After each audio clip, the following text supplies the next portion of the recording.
Tersebutlah di Pulau Papua zaman dahulu di Teluk Gelvin milik suku bajak laut Biak pada Pulau Numfor hiduplah dua orang bersaudara. Wanita adalah yang tertua dan adiknya seorang pria perkasa bernama Manbris Ramanirai. Suatu hari kakaknya memerintahkan adiknya Manbris Ramanirai, kamu sudah saatnya memiliki seorang istri. Potonglah daun pandan, agar aku bisa membuat layar. Kemudian jawab Ramanirai, untuk apa kita membuat layar? Jawab kakaknya, agar aku dan kamu bisa menjahit layar, untuk kamu berlayar ke timur Pulau Supiori Kampung Sorendiweri dengan menyusuri selat yang memisahkan dua pulau besar itu Biak dan Supiori. Di sana ada seorang perempuan yang cantik bernama Inggon Kuburi. Gadis ini berambut emas dan berdiam di dalam cangkang Triton. Bawalah dia bersamamu dan nikahi dia, agar aku mempunyai saudari ipar perempuan. Hentikan saja, mungkin aku akan mendapatkannya, mungkin juga tidak, kata Ramanirai. Karena kakaknya berkata ia tak sudi membantah, maka pergilah Ramanirai membawa daun tikar hutan dan kakaknya bersamanya menjahit layar, dan layar itu pun jadi.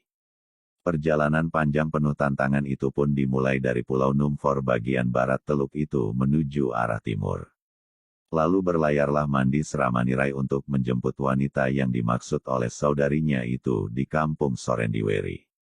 Ketika dia datang berlayar, dan sampai di kampung Sorendiweri, orang-orang Sorendiweri bertanya, sambil berkata, mau kemana dan apa tujuanmu? Dia berkata, saya sedang mencari gadis berambut emas bernama Inggon Kuburi. Tetapi para penduduk itu diam dan tidak memberitahunya. Wanita itu memiliki cangkang Triton, tempat di mana ia bertempat tinggal, kata Mandis Ramanirai.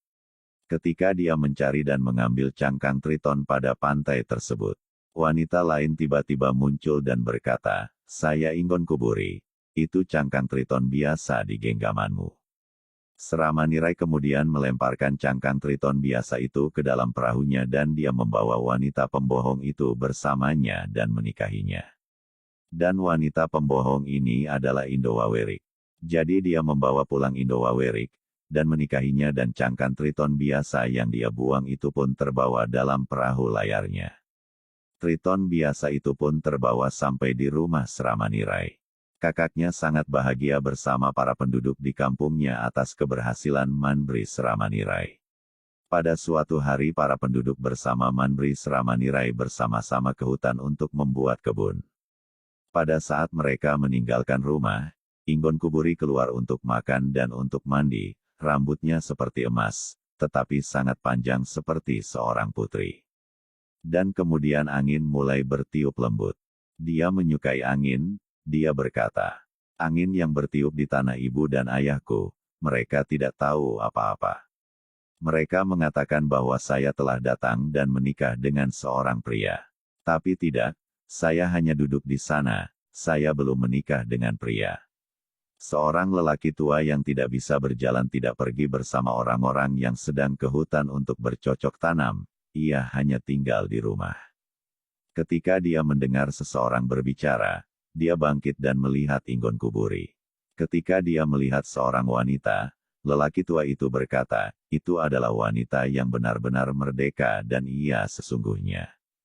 Ramanirai telah membawa Indowawerik, tapi itu bukan Inggon Kuburi. Orang tua itu bersembunyi lagi dan Inggon Kuburi masuk kembali ke dalam cangkang Triton itu. Ketika penduduk kampung itu pulang dan Ramanirai juga pulang dari hutan.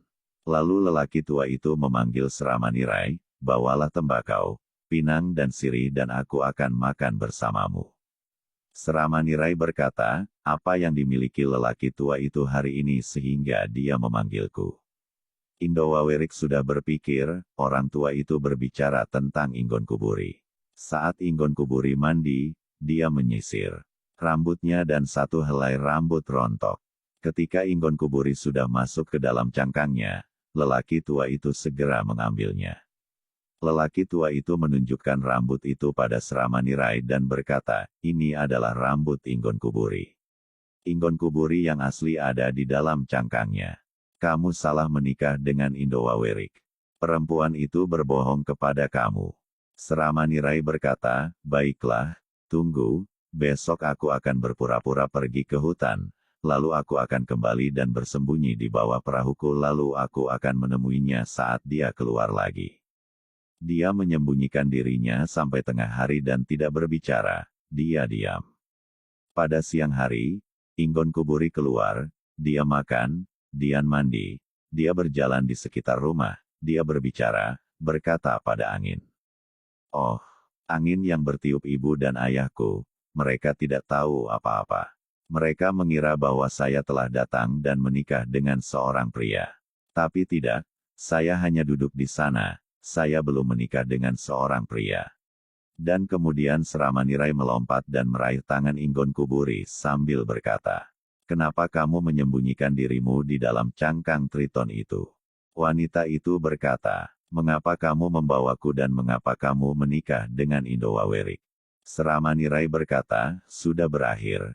Aku tidak menginginkannya lagi, aku akan menikahimu saja." Di malam hari penduduk pulang dari hutan menuju rumah mereka dan mereka melihat Inggon Kuburi adik perempuan Seramanirai sangat bahagia. Dia berkata, "Insiden kaku. Ini adalah adik iparku yang sebenarnya." Dia memeluknya, dia menciumnya, dia memberikan anting-anting, gelang kerang, gelang perak kepada adik iparnya dan dia mengusir Indowawerik. Kisah ini menceritakan tentang perkawinan dan suku Biak membedakan kelas mereka berdasarkan asal-usul orang merdeka dan seorang budak. Seseorang yang nenek moyangnya tidak dapat diidentifikasi disebut budak. Dan sebaliknya siapa yang nenek moyangnya terstruktur maka ia bukanlah budak. Mahar pada perempuan suku Biak sangat mahal.